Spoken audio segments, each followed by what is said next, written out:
Next up I had a game of Relics with Mr. Aaron. You can see my Nuem here. This is a strategy that I've been using quite a bit lately. I've been putting my army into two blobs, because generally Relics scenarios require that you actually spread out. It's very rare that there's only one thing to deal with.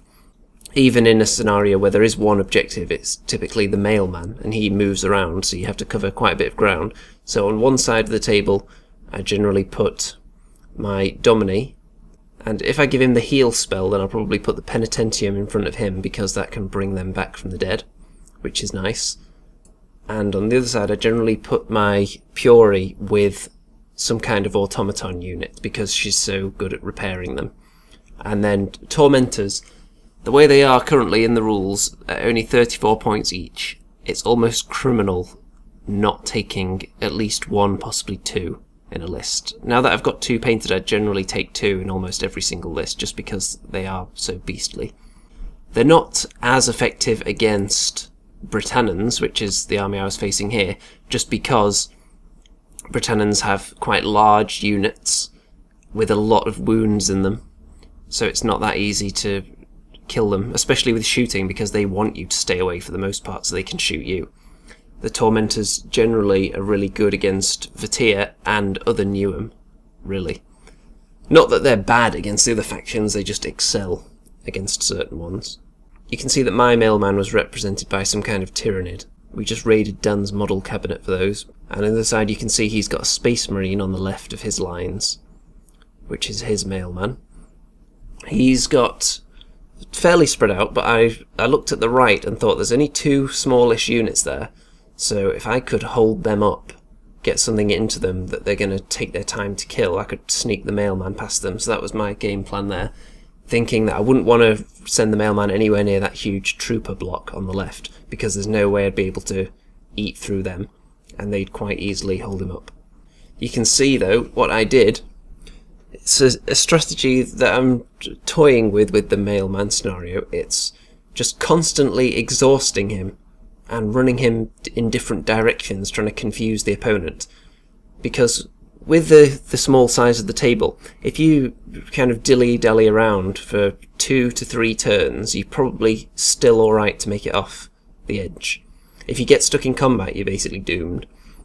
But I started pushing things up on the left, and the Mailman, you can see, has exhausted himself redeploying over to the left, hoping that maybe one of his units on the right will move over to try and counter that, and then I'll be able to make a sharp move back to the right again, and hopefully tie up whatever's left over there, so he can sneak past. That's the game plan. The Tormentor and the Puri are shielded by that line of concursus there. The Dominie going up there to engage those guys. Looks like one of those Dragoons has died. I must have done something to them. Might have been a fireball. On this side, the Concursus are getting whittled down, because he has got some marksmen there. So it's not very likely that they'll remain at full strength for very long, although I do have the Puri there to bring one back per turn. That's not going to be enough to get them back to full strength, because he's probably going to be able to kill more than one each turn.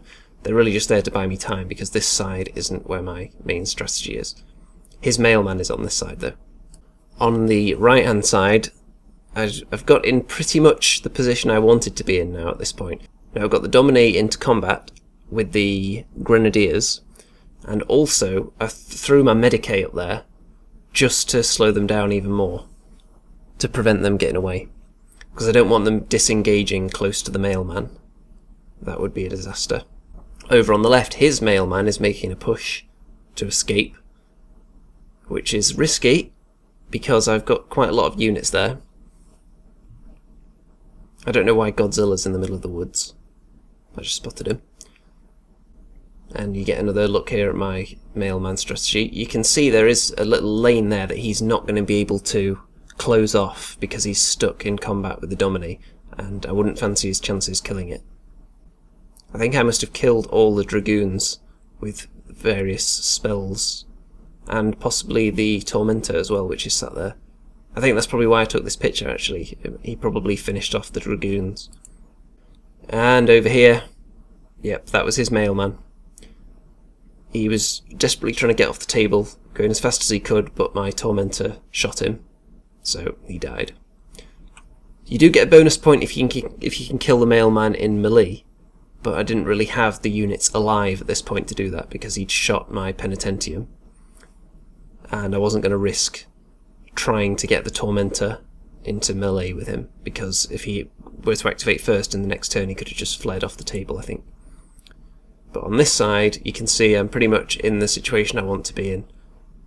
My Mailman, although he has taken a wound and is constantly exhausted, he is in a position to just make a break for the edge, and I can't see anyone stopping him at this point. And there he is escaping. So I managed to get the Mailman off the table, so a victory point for that. You can see there's not a whole lot of action going on here. On this side I chew through his Grenadiers a bit with the Dominie. And on the other side, the Tormentors are basically just having a shooting match against whatever he's got left over there. I think it's just troopers by this point. I think I killed his marksman. So yeah, it was all about just who can kill the most stuff at this point, and that's how it ended. A fair few things left. My strategy did work. The thing with the Mailman, if you can make your opponent have to change course and constantly make him rethink where he's going to need to be, he can't afford to exhaust all his troops to counter your movements, because that makes them vulnerable to attack. But if you're just constantly moving the Mailman around like a lunatic, he can afford to be exhausted as long as he's not in harm's way. And in this particular terrain layout it was good as well, because he had all those trees as cover, so he wasn't constantly being sniped, he was able to hide a bit. So that was a win for me.